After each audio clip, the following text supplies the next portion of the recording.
Hey guys, welcome back to my channel. My name is Emily and I am your resident introvert.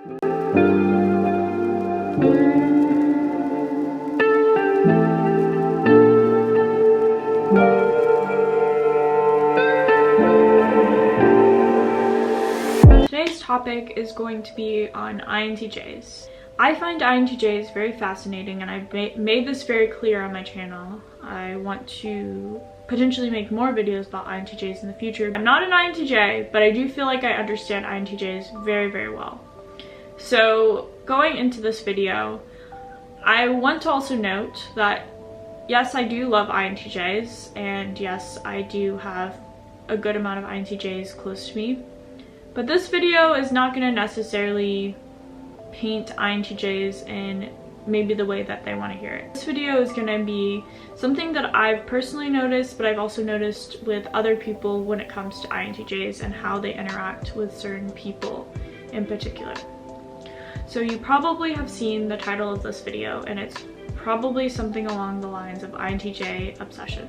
I think a lot of people want to put INTJs in this box of being even-keeled, logical, rational,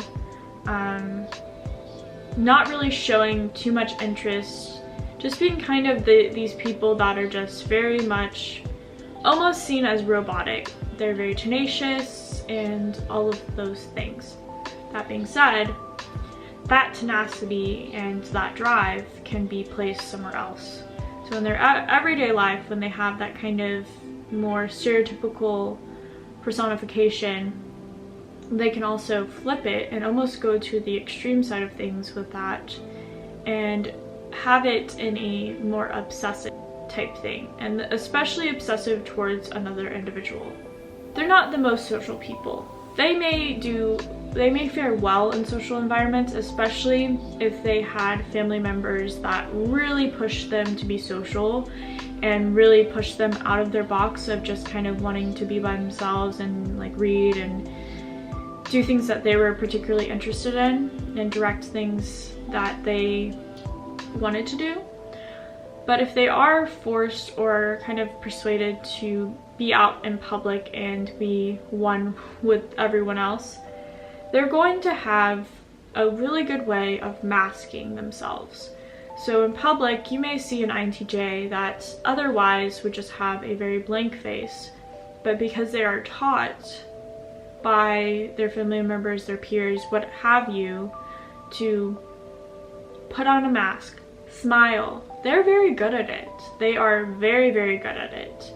Whereas I think other personality types, especially introverts, are not as good at faking a smile or masking things, because a lot of that stuff comes naturally to them. So in interactions, they're not going to think, oh, I need to mask. They're not thinking in that light. But as a child, INTJs, especially female INTJs, are taught to act a certain way in public in order to be normal or seen as agreeable. You're not going to find a lot of INTJs trying to be your friend in general. It just isn't the case. They're going to have a vetting system for you. They may be friendly with you, but you're not going to be really regarded as someone that's super close to them until a certain period of time, if not ever. But they're just very good at playing the game, and the game is life.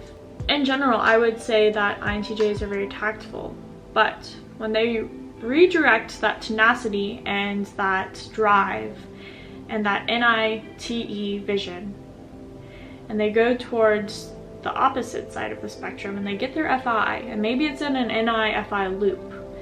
And what I mean by this is kind of focusing on that FI, that tertiary FI, and spinning around with it. You're going to find that INTJs will direct that tenacity into obsession. I would say that it's different for female and male INTJs, but in my experience, I've mostly seen it with male INTJs, particularly on the internet, but I have experienced it in real life. On the internet, I do find if an INTJ finds you interesting, particularly if they find you interesting in a romantic way. They've gotten some type of FI connection with you. They're going to want to reach out to you. And unlike a lot of other personalities that may write a paragraph or so, or write a short little thing, INTJs are going to be very kind of calculated in their approach, but they're going to be boom, boom, boom, boom, boom. And maybe even have like longer paragraphs. And it's gonna be like they're throwing all this information onto you, whether you want that information or not. And it's gonna be a little bit out of character for them because you're not used to an INTJ really expressing that much interest in a single thing.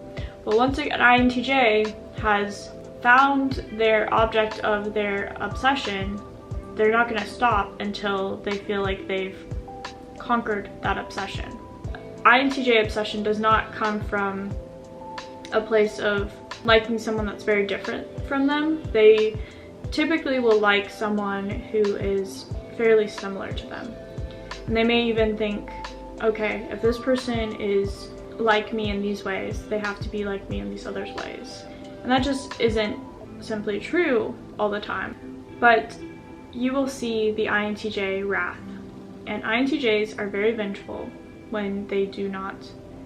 And it's very particular. Typically no, but in these senses of obsession, especially when it's coupled with romantic feelings, if they feel like you have done them dirty in some way, they will not stop until they feel like they've maybe not ruined your life or your reputation, but they will do a lot of things to add to that.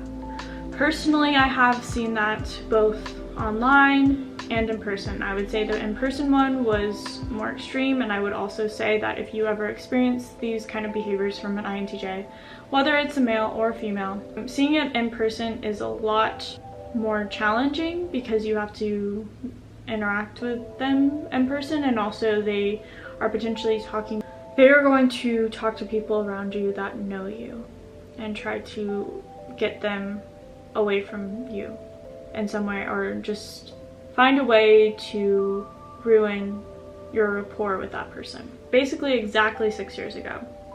I was 21 at the time, and there was a guy that I was very close with, and he was an INTJ. We were friends and we would hang out quite a bit.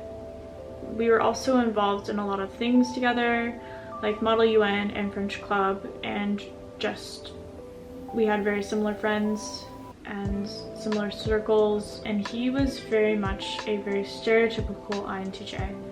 He was very intelligent, interesting, and he did have this like pretentious side to him that a lot of INTJs unfortunately do have, like this pretentious air of feeling like they're superior to other people, which sometimes they really do feel like that. And I understand it because the way that their minds work, they do have a lot of advantages over other people. It got to a point where he did express interest in me. He also tried to like make a move on me. He actually like slid over, put his arm around me, and like asked me out, or like was trying to hang out with me in a more romantic way. And I didn't really know how to react to it. Like I kind of ghosted him as a friend, which is not good, very immature, for about 2 weeks. And then he ended up telling this one guy that I did like at the time that I liked this INTJ guy rather than the guy that I liked. And that made me a little bit upset because I really liked the guy that I had a crush on. And I told that guy, no, that's not true. It wasn't very tactful of me to do that, but I also felt like it was a little bit frustrating that he would try to say that I liked him when I liked someone else. And it ended up being like a kind of drama between us, so long that I think even to this day, and maybe not, but it definitely went on for quite a while, a few years, where any kind of social interaction that I was a part of, if he was in that situation, or not even, like if I knew someone that was in the same group as him and I was not anywhere in sight or even there, but like just at school, people would report that he would talk badly about me every single time that I was in that situation. And I find it very weird, especially because we never dated, but I think we both played a role in it, and then it ended up just being blown out of proportion and going on for so long. And to this day, I haven't talked to this guy.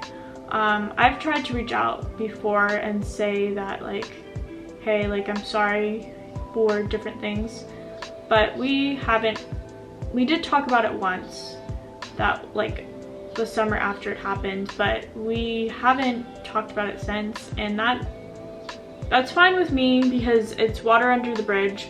But it is sad because we were pretty close at the time.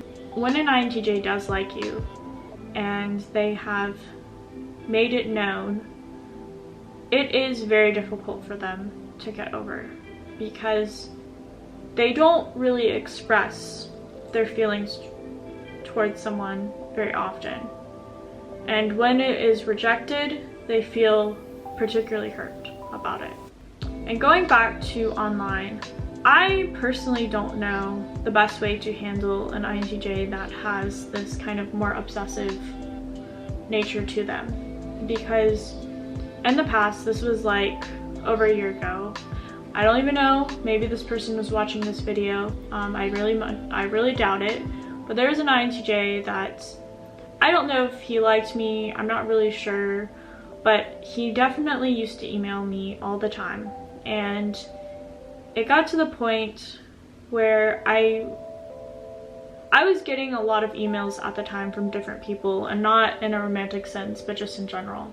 I think at the time he wanted to talk more, and I also expressed that I wanted to like be his friend or talk to him, but the interactions were very weird, and it felt like he was offended anytime that I didn't like respond right away to an email, or just maybe not interact with him the way that he wanted me to interact, and that became a little much.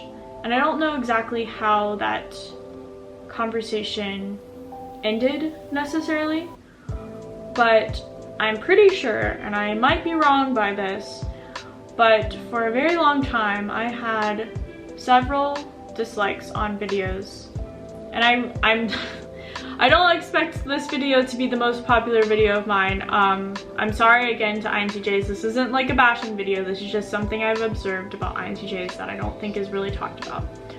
But I'm pretty sure for a very long time, a lot of my dislikes, not a lot, but a good chunk of them, especially whenever I would post a video, I would get just a swarm of like a few dislikes, so maybe like 5 or 6 dislikes at a time. Might be wrong by this, but it really seemed like that was maybe coming from the same person. And I'm sorry if this isn't who was doing this, but I'm almost certain that it might have been that person, because they felt like the need to take it out in some way. To wrap it all up, if you're an INTJ, let me know if this rings true to you. You do not need to comment below. You can send me a message on Instagram or whatever you want. I would really like to know if you can relate to this obsessive nature, especially when you find someone who is familiar to you in some way and you feel a sense of connection. I know we all do this in some way, but INTJs have a very particular way of doing it. And hopefully this made sense to anybody that isn't an INTJ or were able to follow this video.